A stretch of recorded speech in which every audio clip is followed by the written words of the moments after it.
Hey guys, this is gonna be another demo review coaching video. Today we will be watching Rudy. Initially when he sent me his demo he was 2.6k ELO, now he's down to 2.4. What he noted is that he has some struggles on T side and he is usually take it slow kind of a player. He would like to be more of aggressive type of a player, but he still doesn't know how to achieve that. The game we will be watching is going to be another Dust 2. His team lost 13-8, judging by score and frags. He did well, and we will emphasize on T side and to see if any ways we can fix his struggles on T side. We will begin with City side. I noticed immediately in second round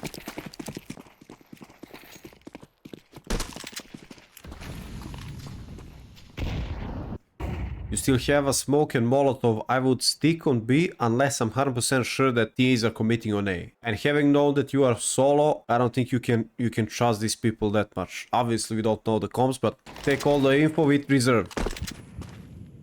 And look at this, it's 4v4. If you want to react, you should be pushing tunnels. On timing, maybe not in 5v5, maybe not even in 4v4, but you wait a little bit for the situation to develop, then you push, because you're being anchored in this round. I know you're trying to help your teammates out, you're a little bit anxious of what they're gonna do there, but still it's not on you, you know? If you leave the gap open, which is exactly what happened in this round.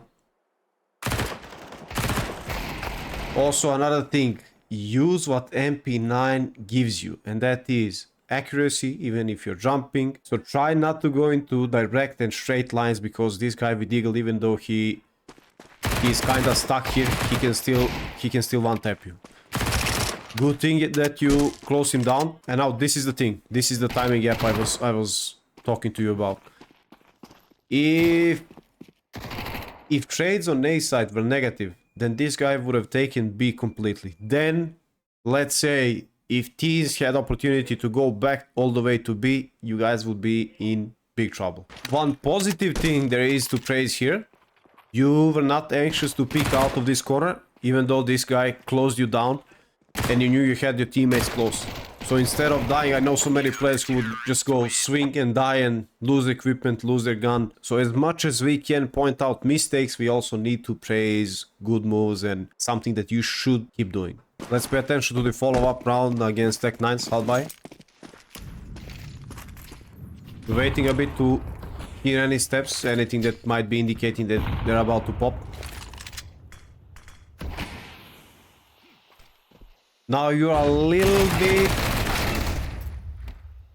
bit anxious when it comes to, do you want to play car? Do you want to play in front of the smoke? Do you want to go here? Do you want to go on top of the box? There are a couple of ways. If you want to buy enough time, you should definitely play car. If you had enough time to smoke off tunnels, in my opinion, then you should play behind the smoke. Any pop flashes, any nose, you start spamming instantly. And look at the narrow space. You'll most likely do a lot of damage here. But also another thing is that this guy left you completely on your own, so it's not 100% your fault. And all we are trying to emphasize, though, is getting the best out of you in this situation.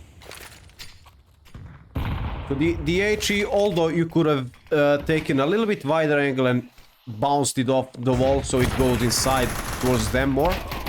It wasn't, I mean, your HE didn't do much damage. It definitely can be better. But what I'm trying to say is you're anticipating this pop. Go with one idea. Even if it's gonna be the idea that you stay behind the smoke and you spam tunnels as they go. Just go with that. Stick to one thing. Do not be indecisive. Next round we have best spawn towards long. You molly long house, you wait for flashes. Nice, you don't have smoke. Why didn't you buy smoke? You had enough money to buy smoke.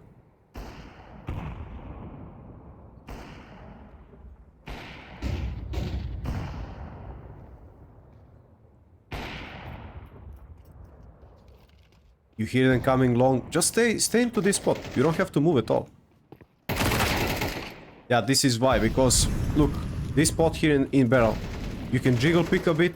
It's a difficult situation for T's as they go out through double door. Most of the times when I don't have smoke and I'm holding long, I just stay there, I jiggle pick a bit and I'm ready to fight them.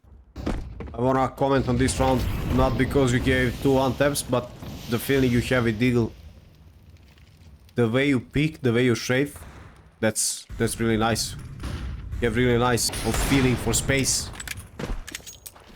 Not to make yourself a static target, but again to maximize the peak potential.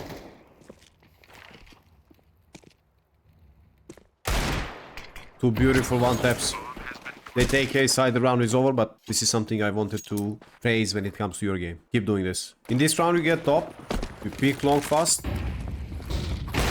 Unlucky that you missed this shot, flashes are popping. And that's not the problem that you missed the shot. Or this shot even. The only thing I could say is there's no need for double scope from this position here and try to be mobile, you know. You miss a shot, in case you miss a shot, you need to have plan B, you need to bail out, try and survive somehow.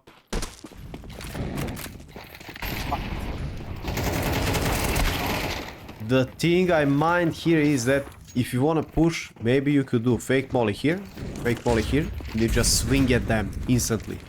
If you guys do this flash, most of them are coming from tunnels from this side. They're probably not going to be flash, and also there's this pillar. So this flash doesn't do that much, although that guy was flashed. It's unlucky a little bit that in this round they decided to come B again, and they were 4 here. But still, if you want to do a tricky move like that, try to do minimum to fake and to surprise them. Another thing to mention for this round is look at your money. You have loss bonus. It's 3-6. But again, do you guys really want to do something like this to surprise them when your money isn't that great? It's only one round that you won with 4 guys survived. That's a bonus, and loss bonus is there as well. Take in consideration when you're making moves like that. I always say do not play overly afraid, but also be smart in that sense. How big of a risk is it if we go and die? What's gonna happen next round? Because you guys definitely need to try and go for 6-6 in this half, and you know, to hope for the best on T side. Next round you guys had a really good plan on how to take long, how to fight them. You were flash here, they do 17 flashes long. You do a lovely HE, flashes are here. You manage to kill and go back. You and yellow are now inside. They're gonna smoke cross. I guess he called to you that you guys should pick together. You saw one. You killed. Now look at this. You saw him. The smoke is fading. This is the problem. You already have your teammate in middle. He can hold a cross for you, and you can stay hidden in this position here. If he's gonna smoke like he does, you know, even though there's a little gap, then you guys can play 2v1. Just crunch him, trade him easily. He's low HP as well, but this way you make it difficult on your teammate, because now he's gonna be really anxious of what's going on. If the T takes headshot angle and he already checked that he's not coming from short, you know, it's a difficult situation. I love to say, when it comes to these flashes you're doing for long, first one, that's the entry flash, that's the proper way to do it. Second one should be for people as they go out of long. So it shouldn't be this corner here, but it should be like if they swing more to the right. So these are the flashes you want to do. 149 entry flash. Flashes to the left like this, as many as you have. Because they pop behind your teammates' back, and any T's that are already out long will be flashed.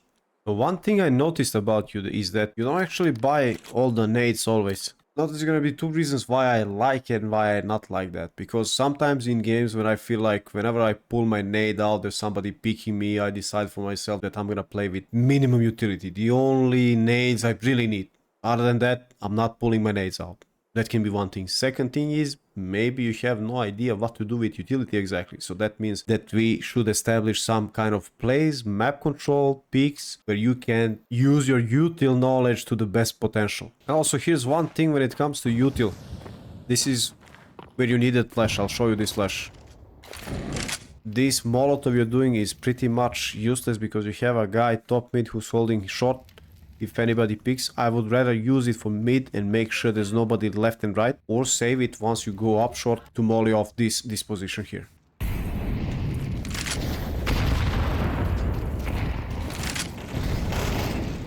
On the other hand, what I really like is the way you peek these angles. So you channel maximum of your focus on these type of duels. You don't overextend, you go back. You guys decide to take A from short, you're here. The problem is, your beautiful teammate dropped bomb top mid. Now again, you don't overextend here. You have beautiful, beautiful awareness. Beautiful awareness here as well. And I'm gonna say you won this round for your team. To be honest, your game sense is on a good level. All we have to do is establish set plays the way you're gonna take map control from different areas of the map. And we channel focus on those exact ideas you're gonna do those exact plays. This situation here seems a little bit unfortunate because it looks like you looked away from your crosshair. Probably that's what happened and you were not ready for this duel. And I noticed that you are not really sure how to do this Molotov. The point of this Molotov is to block CTs from going aggressive short and, you know, to burn them here. Let's talk about the way you're gonna play going to different sides of the map. As T, you rarely know if somebody is lower tunnels for sure. This is why you need to be focused and you need to pre-fire these angles if you don't wanna molly it. So you maximize and you channel your focus on these angles here. The next thing you wanna do is to do flash like this. Double click left and right. And what I love to do is I go inside like this. I go inside the box like this and then I pick. If somebody is boosted, I'll show you how this flash looks. But they basically have no time to dodge it or to react. Once you're deep in lower tunnels, this is the next thing you want to do. You see this black dot? Aim right side of it. There was no damage on, so again, 2 steps is enough. Even if this guy is in this spot here, you guys will trade him easily. So the main 2 things are that there's nobody on the left, and there's nobody on the right. So you guys can focus on mid-close, like left side here, and also deep. What else can you use your Molotov? In case you went up short without using your molly, this is the Molotov you want to do. To counter off the AWP player if he's posted up here, and to clear deep side. When it comes to doing nades from suicide, this is what you can do. Aim, second, you see these little dots? Second dot. Go back, pull your molly out, and molly shot like this. So this way, there's nobody shot, they cannot pick behind Molotov. Double door is smoked. You did your job from suicide. And also, as soon as you do the smoke, you can jump spot flange just to see what's happening. When it comes to situations where you have the best spawn towards long, just try to make this play. You do smoke like this, and you pick long. Yes, somebody needs to flash long for you, but this is a way that you can use your best spawn towards long with this one way. This smoke cancels out the Molotov. Even if it pops like that, you're not gonna be burning because you are... The smoke faded, but you are in front of the smoke, you're doing edging. Maximize your potential of getting map control, not getting surprised, anticipate all kind of pushes, and also you're utilizing yourself in that sense, your game sense and your aim is being used. Okay guys, thank you for watching. I hope you learned something new, I hope you enjoyed, and I hope we're gonna help Rudy to break into 3K ELO on FACEIT. If you want to be the next one I will be doing demo review coaching for, please comment down below and I will be randomly drawing one of you for the next one. Take care and bye bye.